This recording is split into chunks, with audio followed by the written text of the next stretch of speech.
ರಾಜ್ಯಪಾಲರ ಬಾಯಲ್ಲಿ ಪಂಚ ಗ್ಯಾರಂಟಿ ಯೋಜನೆಗಳದ್ದೇ ಜಪ. ಕೇಂದ್ರದ ಶ್ರೀರಾಮ ಅಸ್ತ್ರಕ್ಕೆ ರಾಜ್ಯದ ಗ್ಯಾರಂಟಿ ಪ್ರತ್ಯಾಸ್ತ್ರ. ಇದು ರಾಜ್ಯಪಾಲರ ಬಾಯಲ್ಲಿ ಪಂಚ ಗ್ಯಾರಂಟಿ ಯೋಜನೆಗಳದ್ದೇ ಜಪ. ಇವತ್ತು ಕಂಪ್ಲೀಟ್ 45 ನಿಮಿಷದ ಭಾಷಣದಲ್ಲಿ ಕೇಂದ್ರದ ಶ್ರೀರಾಮನ ಅಸ್ತ್ರಕ್ಕೆ ರಾಜ್ಯದ ಗ್ಯಾರಂಟಿ ಪ್ರತ್ಯಾಸ್ತ್ರವನ್ನು ಹೂಡಲಾಯಿತು.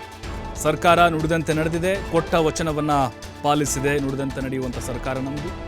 ಗ್ಯಾರಂಟಿ ಯೋಜನೆಯಿಂದ 7 ಕೋಟಿ ಜನರ ಬದುಕಿನಲ್ಲಿ ಬದಲಾವಣೆಯಾಗಿದೆ. ಪಂಚ ಗ್ಯಾರಂಟಿಗಳಿಂದ ಬಸವಳಿದ ಜನರಿಗೆ ಸಾಂತ್ವನ ತುಂಬುವಂಥ ಕೆಲಸ ಆಗ್ತಿದೆ. ಶಕ್ತಿ, ಅನ್ನಭಾಗ್ಯ, ಗೃಹಜ್ಯೋತಿ, ಗೃಹಲಕ್ಷ್ಮಿ, ಯುವನಿಧಿ ಅನುಷ್ಠಾನ ಆಗಿದೆ. ಅದರ ಜೊತೆಗೆ ಗ್ಯಾರಂಟಿಗಳಿಂದ 1.2 ಕೋಟಿ ಕುಟುಂಬಗಳು BPLನಿಂದ APLಗೆ ವರ್ಗಾವಣೆಯಾಗಿದ್ದಾರೆ. ಕಾಂಗ್ರೆಸ್ ಸರ್ಕಾರ ಭವಿಷ್ಯದತ್ತ ದೃಷ್ಟಿ ನೆಟ್ಟಿರೋ ಫ್ಯೂಚರಿಸ್ಟಿಕ್ ಸರ್ಕಾರ ಅಂತ ಹೇಳಿ ಗುಣಗಾನ ಮಾಡಿದ್ದಾರೆ. 2023 को महत्वाकांक्षी योजना शक्ति योजना, महिलाओं के लिए मुफ्त यात्रा से महिला सशक्तिकरण की दिशा में मेरी सरकार ने एक नया कदम उठाया है.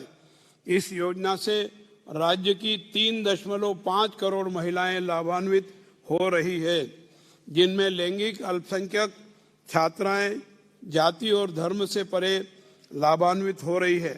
शक्ति योजना की शुरुआत से अब तक महिलाओं ने 150 करोड़ बार यात्राएं कर इस योजना का लाभ लिया है.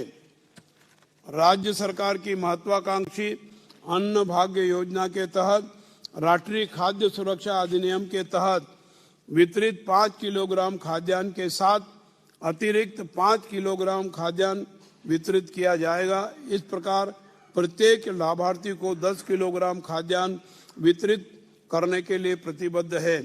वर्तमान में इस योजना के लिए आवश्यक खाद्यान्न उपलब्ध होने तक राज्य के प्रत्येक पात्र लाभार्थी को 5 किलो अतिरिक्त खाद्यान्न के स्थान पर 34 रुपये प्रति किलो दिया जा रहा है.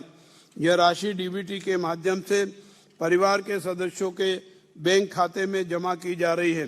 जुलाई 2023 से जनवरी 2024 के अंत तक पात्र उम्मीदवारों को 4,595 करोड़ रुपए हस्तांतरित किए गए हैं.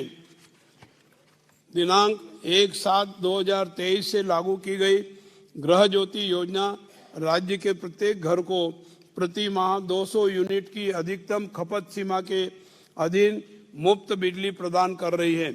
इस योजना से राज्य के 1.60 करोड़ उपभोक्ता लाभान्वित हो रहे हैं.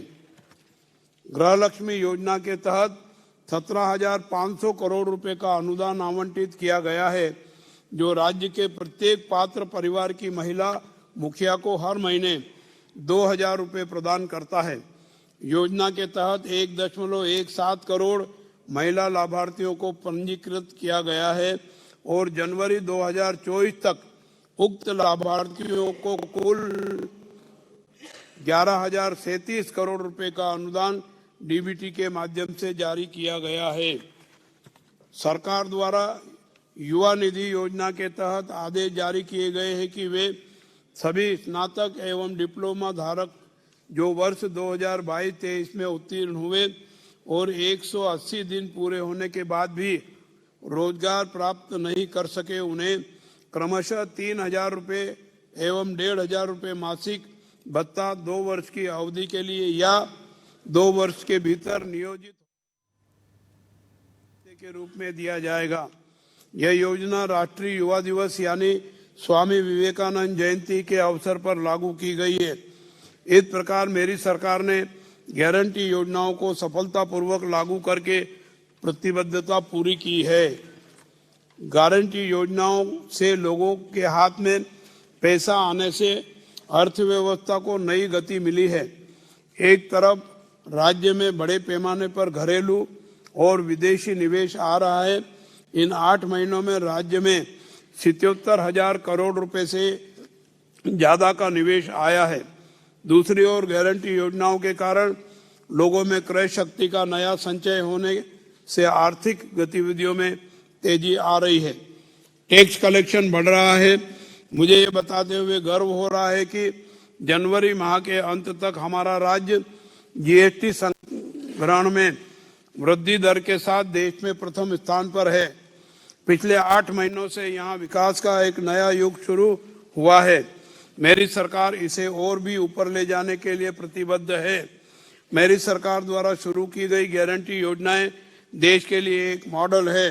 अन्य सरकारें इन योजनाओं को अपनाने की प्रतिस्पर्धा में हैं। देश में सबसे ज्यादा टैक्स वसूलने वाले राज्यों में कर्नाटक दूसरे नंबर पर है, लेकिन